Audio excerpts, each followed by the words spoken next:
की ग्रोथ आप देख रहे हैं, जब ये बनेंगे अच्छे खासे प्रोजेक्ट कंप्लीट हो जाएंगे, जब इनकी वजह से रेवेन्यू में और इजाफा होगा तो ग्रोथ कहाँ जाएगी आप अंदाज़ा लगा लें। मतलब अभी इन्वेस्टमेंट हो रही है तब भी ग्रोथ तेज़ है इंडिया की 5 या 6%। उसके बाद अगर ये प्रोजेक्ट जब अस्सलामुअलैकुम, नमस्ते, सत श्री अकाल। उम्मीद करता हूँ ठीक होंगे, खुश होंगे दोस्तों। जहाँ रहें खुश रहें, माँ बाप का ख्याल करें, क्योंकि माँ बाप हैं तो सभी कुछ। दोस्तों आज की हमारी वीडियो है लेटेस्ट मेगा प्रोजेक्ट अर्थ एडवेंचर हिंदी, चैनल का नाम है। तो देखते हैं इस वीडियो को। आज की हमारी वीडियो है मेगा प्रोजेक्ट्स। तो स्टार्ट करते हैं वीडियो को।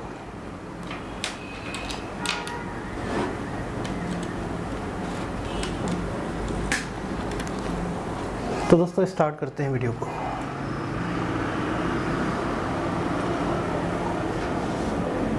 दोस्तों भारत अब तेजी से विकास कर रहा है, जिसकी वजह से भारत का डंका पूरी दुनिया में बज रहा है। दुनिया में कोई भी आपदा हो या जंग भारत की ओर बड़ी ही आशा के साथ देखती है। दुनिया में जिस हिसाब से बड़ी बड़ी बिल्डिंग बनाई जा रही हैं, बड़े बड़े मेगा प्रोजेक्ट्स पर काम चल रहा है, इसी के चलते पूरी दुनिया में कंस्ट्रक्शन कंपनीज लगातार अपनी सीमाओं को लांघ रही हैं। इमारतें ऊंची होती जा रही हैं, गांव अब शहरों में बदल रहे हैं और पहले से बसे शहर अब स्मार्ट शहर बनते जा रहे हैं। दोस्तों कुछ तो ऐसे प्रोजेक्ट्स हैं जो बादलों के पार जाने की कोशिश कर रहे हैं। वहीं भारत में भी कुछ ऐसे प्रोजेक्ट्स चल रहे हैं जिनके पूरे हो जाने के बाद भारत में दुनिया के गिने चुने देशों में अपनी जगह बना लेगा। लेकिन क्या आपको पता है वो मेगा प्रोजेक्ट्स कौन से हैं? अगर नहीं जानते तो कोई बात नहीं, हम है ना, हम आपको आज के इस वीडियो में भारत के बड़े बड़े मेगा प्रोजेक्ट्स के बारे में बताएंगे। लेकिन अगर आपने अब तक वीडियो को लाइक नहीं किया है तो अभी आकर जरूर कर दीजिए, और अपने चैनल पर नए हैं तो सब्सक्राइब करके बेल आइकन को प्रेस करना बिल्कुल मत भूलिए। Number 1, Rajkot greenfield international airport. इस लिस्ट में सबसे पहला नाम राजकोट ग्रीनफील्ड इंटरनेशनल एयरपोर्ट का आता है, जिसकी शुरुआत साल 2017 में की गई थी। इस एयरपोर्ट को ग्रीन बेल्ट को ध्यान में रखकर तैयार किया गया है, जो 23,000 स्क्वायर मीटर के क्षेत्रफल में फैला हुआ है। राजकोट ग्रीनफील्ड इंटरनेशनल एयरपोर्ट में एक साथ 14 एयरक्राफ्ट्स को पार्क किया जा सकता है, जबकि यहाँ पर एक समय पर 1,800 यात्री आसानी से फिट हो सकते हैं। ये एक एडवांस एयरपोर्ट है जहाँ 20 चेकिंग काउंटर्स हैं, 4 arrow bridge, advance fire fighting system और यात्रियों की सुविधा के लिए मॉडर्न फैसिलिटी मौजूद है। चूंकि इस एयरपोर्ट को ग्रीन बेल्ट को ध्यान में रखकर बनाया जा रहा है, इसलिए यहाँ रेन वाटर हार्वेस्टिंग सिस्टम भी देखने को मिलता है। इतना ही नहीं, राजकोट ग्रीनफील्ड इंटरनेशनल एयरपोर्ट में सोलर पैनल लगाए गए हैं, जबकि यहाँ एयरक्राफ्ट से निर्मित होने वाली आवाज को रोकने के लिए नॉइस बैरियर लगाए गए हैं। इस परियोजनाओं को पूरा करने के लिए केंद्र सरकार की तरफ से 1,405 करोड़ रुपए का बजट तय किया गया था, लेकिन साल 2019 में इस बजट को बढ़ाकर 2,654 करोड़ रुपए कर दिया गया था। फिलहाल राजकोट ग्रीनफील्ड इंटरनेशनल एयरपोर्ट का काम जारी है। इसे दिसंबर 2023 में आम लोगों के लिए शुरू कर दिया जाएगा, जबकि इसमें यात्रियों को कई प्रकार की सुविधाएं भी मिलेंगी। नंबर 2, दुनिया की लंबी बिजली लेन। अब हमारे देश में इलेक्ट्रिक हाईवे बनने जा रहा है। यह दुनिया का सबसे बड़ा इलेक्ट्रिक हाईवे होगा, जिसकी लंबाई 1,300 किलोमीटर होगी। इस हाईवे का 350 किलोमीटर तक का काम हो गया है। अभी और 8 लेन बनाई जा रही हैं और इसमें 4 लेन और बढ़ाई जाएंगी। 2 जाने की और आने की ये चारों लेन सिर्फ इलेक्ट्रिक व्हीकल के लिए होंगी। इस रोड पर 92 स्थानों पर इंटर वॉल स्पॉट डेवलप किया जाएगा। ये देश का पहला एक्सप्रेसवे होगा जिस पर डेडिकेटेड इलेक्ट्रिक व्हीकल लेन होगी। सड़क और परिवहन मंत्री ने बताया कि एक्सप्रेसवे का काम 2023 तक पूरा हो जाएगा। ये केवल समय ही नहीं बल्कि प्रदूषण से भी बचाएगा। इस प्रोजेक्ट को बनाने में लगभग 1 लाख करोड़ की लागत आएगी। वर्तमान में दुनिया का सबसे लंबा इलेक्ट्रिक हाईवे बर्लिन में है, जो 109 किलोमीटर से अधिक लंबा है। Number 3, Palace Royal. Burj Khalifa के बारे में ज्यादातर लोग जानते हैं, लेकिन भारत में भी एक ऐसी ही बिल्डिंग है जो बुर्ज खलीफा से कम नहीं है। इसका अभी निर्माण कार्य चल रहा है। इसके बारे में अभी बहुत कम लोगों को ही पता है। यह भारत की सबसे ऊंची इमारत है। साल 2007 में इसको बनाने का काम शुरू किया गया था, लेकिन अभी तक इसका निर्माण कार्य चल रहा है। यह मुंबई के वर्ली इलाके में स्थित है। दरअसल किसी न किसी वजह से इसके निर्माण कार्य में रुकावट आती रही है, इसीलिए इसमें समय लग रहा है। इसका आधारभूत ढांचा और फ्लोर पूरी तरह से बन चुके हैं, लेकिन इसकी फिनिशिंग में अभी समय लग सकता है। मीडिया रिपोर्ट्स के मुताबिक जब इस बिल्डिंग का काम काफी तेजी से शुरू किया गया था, इसका निर्माण शुरू होने के 5 साल बाद यानी 2012 में इसका टॉप फ्लोर बना लिया गया था, लेकिन इसी साल इस बिल्डिंग के खिलाफ कई जनहित याचिकाएं दायर की गईं। यह मामला कोर्ट तक जा पहुंचा और इस इमारत के निर्माण पर रोक लगा दी गई। कोर्ट में यह मामला जितना बढ़ा उतनी ही इस प्रोजेक्ट की लागत भी बढ़ती चली गई। इस बिल्डिंग में कुल 72 फ्लोर्स हैं। ये एक प्रीमियम रेजिडेंशियल बिल्डिंग है, इसी हिसाब से इसकी कीमत भी है। रिपोर्ट के मुताबिक साल 2013 में इस बिल्डिंग में एक फ्लैट का बुकिंग प्राइस करीब 27 करोड़ रुपए था। मौजूदा समय में भी यहाँ सबसे सस्ता फ्लैट 40 करोड़ रुपए का है। इस बिल्डिंग को बनाने में करीब 3000 करोड़ रुपए का खर्च आ चुका है। इस प्रोजेक्ट को 2022 के अंत तक खत्म होना था, लेकिन अब उम्मीद है कि यह प्रोजेक्ट इस साल के अंत में पूरा हो जाएगा। Number 4, Gorakhpur link expressway. Uttar Pradesh के गोरखपुर जिले में स्थित जैतपुर गांव आजमगढ़ जिले से जोड़ने के लिए एक मेगा प्रोजेक्ट को शुरू किया गया है।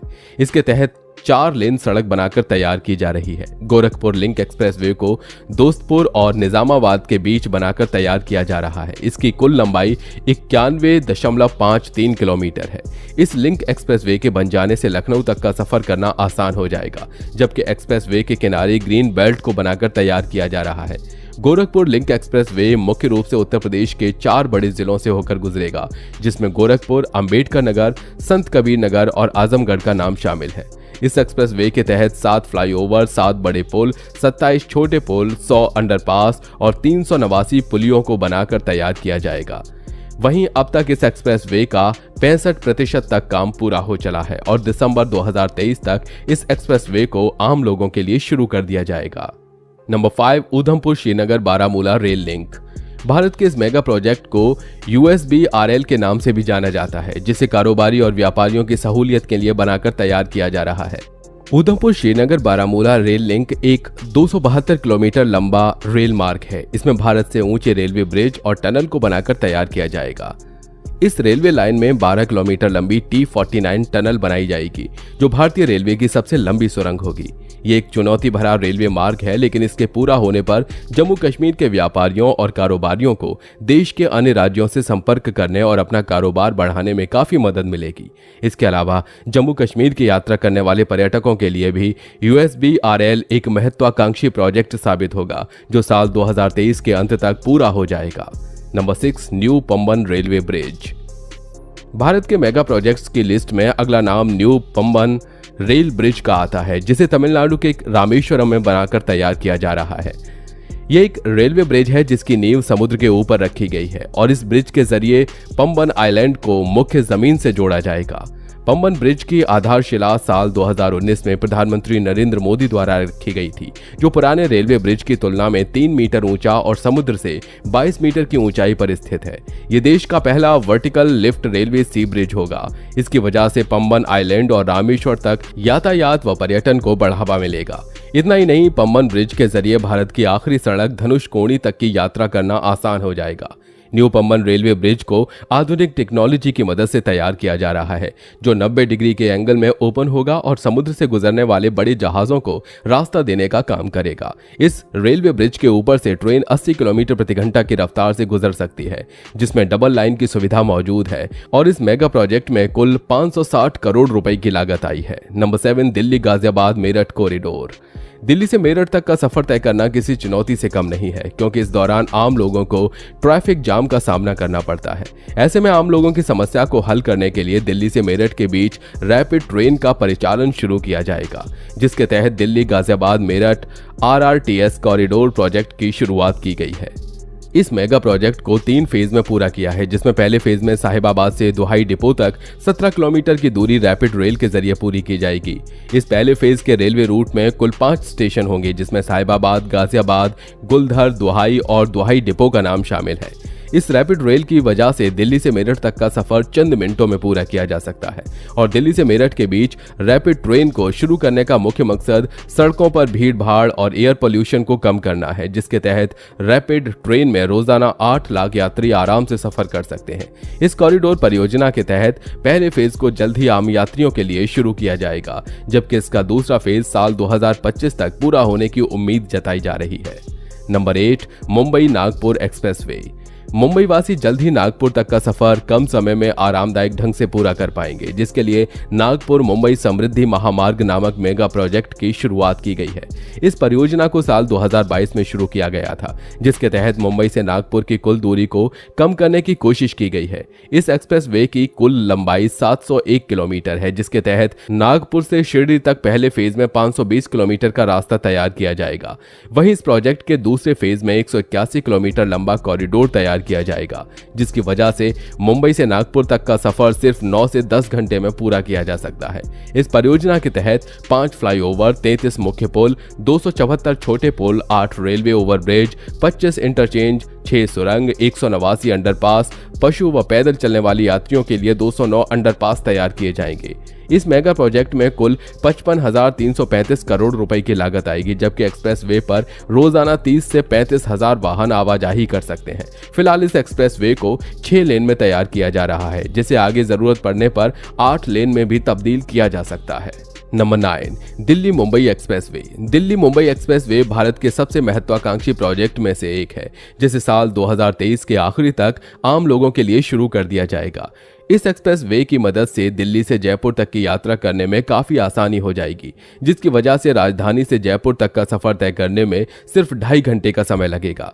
दिल्ली मुंबई एक्सप्रेस वे की कुल लंबाई 1350 किलोमीटर है, जिसकी मदद से दिल्ली और मुंबई को आपस में कनेक्ट किया जाएगा। इस एक्सप्रेस वे का पहला फेज तैयार हो चुका है, जिसके तहत दिल्ली, दौसा और लालसोट को आपस में जोड़ने के लिए 246 किलोमीटर लंबा रास्ता बनाया गया है और इसमें कुल 12,150 करोड़ रुपए का खर्च आया है। यह भारत का सबसे लंबा एक्सप्रेस वे है, जिससे दिल्ली से मुंबई तक की कुल दूरी 12% तक कम हो जाएगी और दोनों शहरों के बीच यात्रा करने में 12 घंटे का वक्त लगेगा। दिल्ली मुंबई एक्सप्रेस वे मुख्य रूप से 6 राज्यों से होकर गुजरेगा, जिसमें दिल्ली, हरियाणा, राजस्थान, मध्य प्रदेश, गुजरात और महाराष्ट्र का नाम शामिल है। Number 10, Bangalore Mysore expressway. कर्नाटक के बेंगलोर शहर में एक मेगा प्रोजेक्ट एक्सप्रेसवे को शुरू किया गया है, जिसके तहत बेंगलोर को मैसूर से जोड़ा जाएगा। ये एक 10 लेन का एक्सप्रेसवे होगा, जिसमें 6 लेन में गाड़ियां चलेंगी, जबकि बाकी के 4 लेन को सर्विस रोड के रूप में इस्तेमाल किया जाएगा। इस एक्सप्रेसवे की कुल लंबाई 118 किलोमीटर है, जिसकी मदद से बेंगलोर से मैसूर तक का सफर 75 मिनट में पूरा हो जाएगा। बेंगलोर मैसूर एक्सप्रेसवे की वजह से ऊटी, वायनाड, कोझिकोड, कुर्ग और कन्नूर जैसे स्थानों में यात्रा करने में भी आसानी होगी, जिससे पर्यटन के क्षेत्र में काफी बढ़ोतरी होने की उम्मीद जताई जा रही है। इस मेगा प्रोजेक्ट के तहत 9 मुख्य पुल, 42 छोटे पुल, 64 अंडरपास, 11 ओवरपास और 4 रेलवे ओवरब्रिज बनाए जाएंगे, जबकि इस एक्सप्रेसवे को बनाने में 8,480 करोड़ रुपए का खर्च आया है। तो दोस्तों, ये थी आज की वीडियो। उम्मीद है आपको वीडियो पसंद आई होगी। अगर वीडियो पसंद आई है तो इसे लाइक करिए, अपने दोस्तों के साथ शेयर करिए, साथ ही अगर जी जनाब। अच्छा, जितने भी प्रोजेक्ट का जिक्र किया गया है तो मैं समझा थोड़ी सी तब्दीली देखने को मिलेंगी, बड़ी बड़ी बिल्डिंग्स देखने को मिलेंगी, कुछ इस तरह के यूनिक किस्म के प्रोजेक्ट मिलेंगे।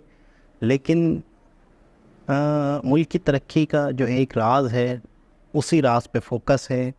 कनेक्टिविटी रेलवे के हवाले से और रोड्स के हवाले से। मुंबई दिल्ली का तो इतना चर्चा है कि कब ये कंप्लीट होगा और कब लोग इस पे सफ़र करेंगे। 2 इंडिया के सबसे mega city Mumbai and Delhi, इन दोनों शहरों को मिलाने वाला ये। अच्छा, मैं हैरान हूँ, कई कंट्रीज़ में तो दो तो लाइन के या 3 लाइन के ही हाईवे या एक्सप्रेस हुए होते हैं।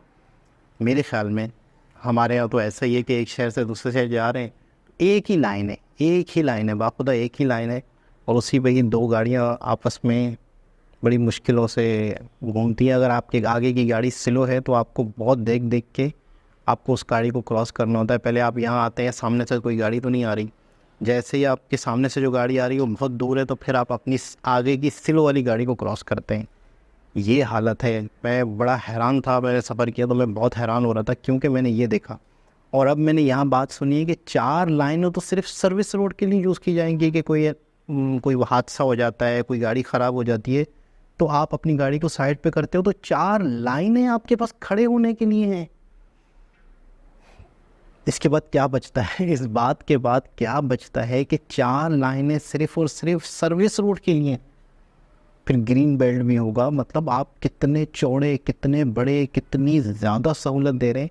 एक्सप्रेस वे पर टूल अच्छा खासा लिया जाता है, उसी से ही उसको मेंटेन किया जाता है, एक्सप्रेस वे को उसी से ही कमाया जाता है, उसी से ही मज़ीद बड़े बड़े हाईवेज़, एक्सप्रेस वे बनते हैं। लेकिन ये है कि मैं कहता हूँ आपका जो फ्यूल बचता है, आपका जो वक्त बचता है, तो वो जो टूल के पैसे होते हैं वो मायने नहीं रखते। तो 4 लाइन में कभी ज़िंदगी में ये लफ्ज़ नहीं बोलूँगा कि 4 लाइनें तो सिर्फ आपको सर्विस रोड के लिए दे दी गई हैं, बात ही ख़त्म हो जाती है।